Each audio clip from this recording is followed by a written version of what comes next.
local news, live or on demand on 13 Sunrise. Team USA are ready to roll. Beautiful night for some football. We welcome you back to the NBA on NBC. From the stars for you on Sunday Night Football.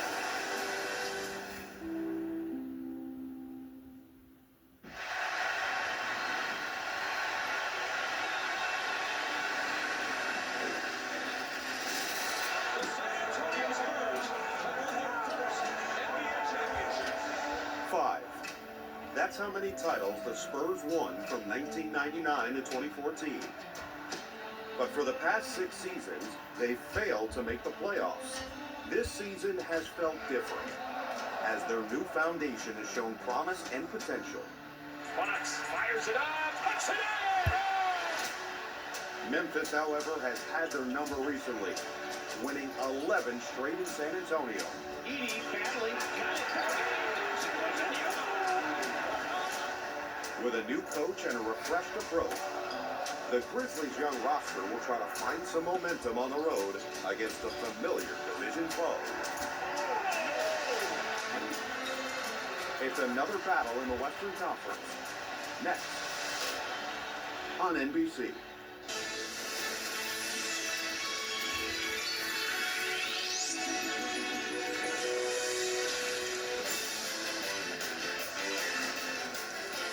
This is the NBA on NBC.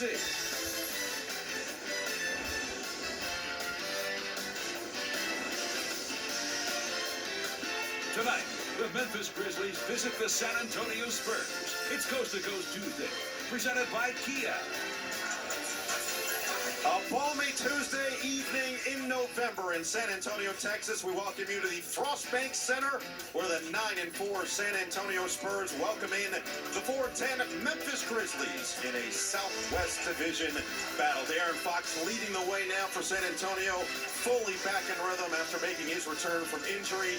And on the other side for Memphis, Zach Edey will play in his second game of the season, looking to find his continued excellence and success at the next level.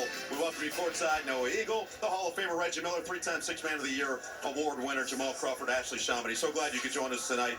It should be a very fun matchup with these two teams. Certainly there are names missing. Victor Wembanyama not going to play for San Antonio. Stephon Castle out for the next 1 to 2 weeks.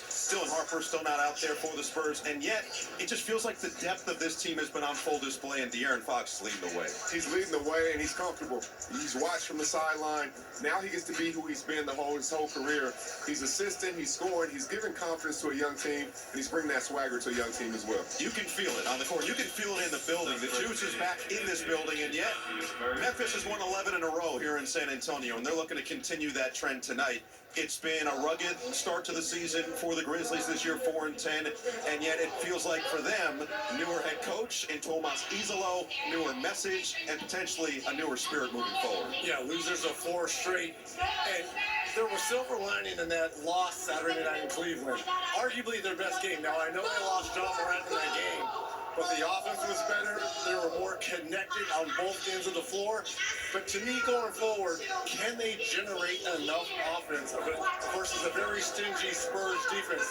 Jaren Jackson Jr. has to get back to his all-star ways, and you mentioned Zach Edey. With no Victor Wembanyama, can he dominate the paint? They need to dominate the paint tonight versus the Spurs team, and then again, let that pace take control of themselves. To that point, if you tuned in to see a 7'4" giant, you're going to see that right next to Jaren Jackson Jr. It's that man. Zach Edey entering year 2 as the Grizzlies look to make it 12 straight wins in San Antonio. Next on Coast to Coast Tuesday.